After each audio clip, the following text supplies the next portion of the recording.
Welcome to Siddhivinayak Education Institute.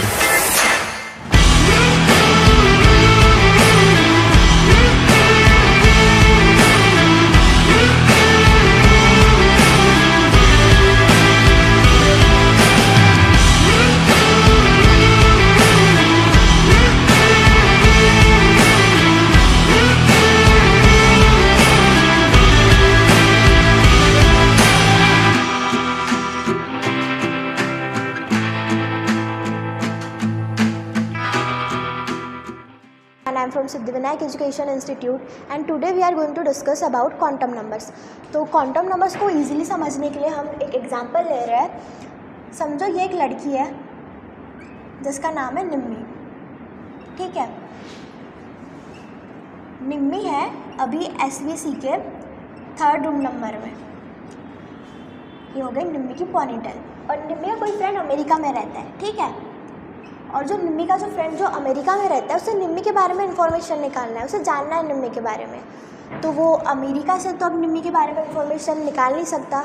अगर उसे निम्मी के बारे में इन्फॉर्मेशन चाहिए होगी तो उसे सबसे पहले आना पड़ेगा निम्मी जहाँ पर है वहाँ. मतलब उसे अमेरिका से सबसे पहले आना पड़ेगा इंडिया, फिर इंडिया से वो आएगा महाराष्ट्र, महाराष्ट्र से गोंदिया, फिर गोंदिया से सिद्धिविनायक. ठीक है, और फिर ये जो निम्मी का अमेरिका वाला फ्रेंड है ये निम्मी के बारे में तभी इन्फॉर्मेशन निकाल सकता है अगर वो निम्मी के एड्रेस पे आ रहा है.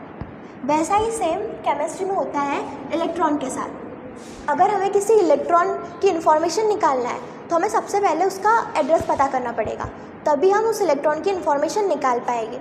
ओके, तो क्वांटम नंबर बेसिकली क्या है?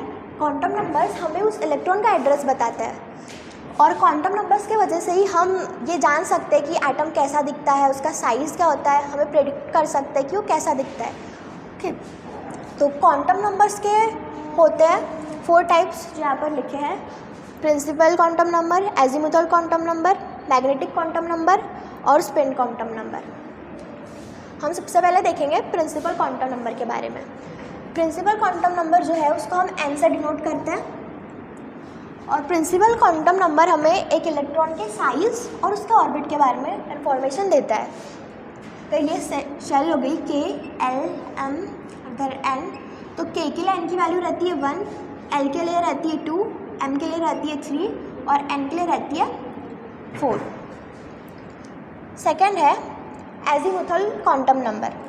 एजीमुथल क्वांटम नंबर जो है वो सबशेल के बारे में और शेप और ऑर्बिट के बारे में बताता है.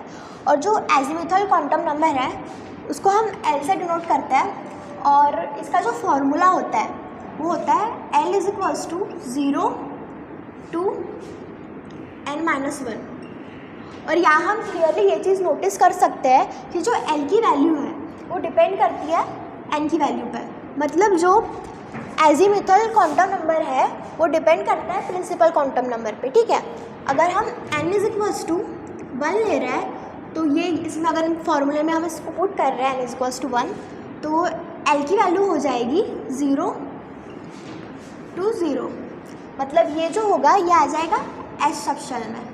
ठीक है, और अगर हम n = 2 रख रहे हैं तो L की वैल्यू हो जाएगी 0 to 1 और ये आ जाएगा हमारा P सबशेल में.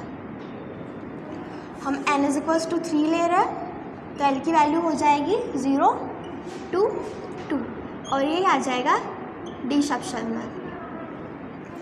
n = 4 के लिए L की वैल्यू हो जाएगी 0 to 3 और ये आ जाएगा F सबशेल में. जो S सबशेल होती है उसका जो शेप होता है वो होता है स्फेरिकल, कुछ ऐसा. ठीक है, और जो हमारी P सबशेल होती है, हमारा जो सेकेंड ऑर्बिट है जो L है वहाँ पर S भी होती है और P भी होता है. और P सबशेल का जो साइज़ है वैसा डम्बल्ड होता है.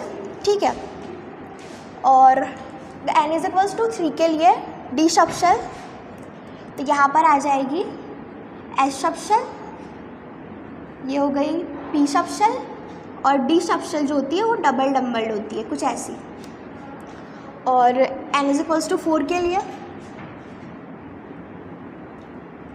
S subshell, P sub shell, ये डी सब शेल और ये हो गई एफ सब शेल। एफ सब शेल का जो साइज होता है वो कुछ कॉम्प्लेक्स तरीके से होता है। जो एजीम्यूथल क्वांटम नंबर है, इसके हेल्प से हम एंगुलर मूवमेंट ऑफ इलेक्ट्रॉन निकाल सकते हैं और उसका फॉर्मूला होता है √L+1 h/2π। इसे हम ऐसे भी लिख सकते हैं L+1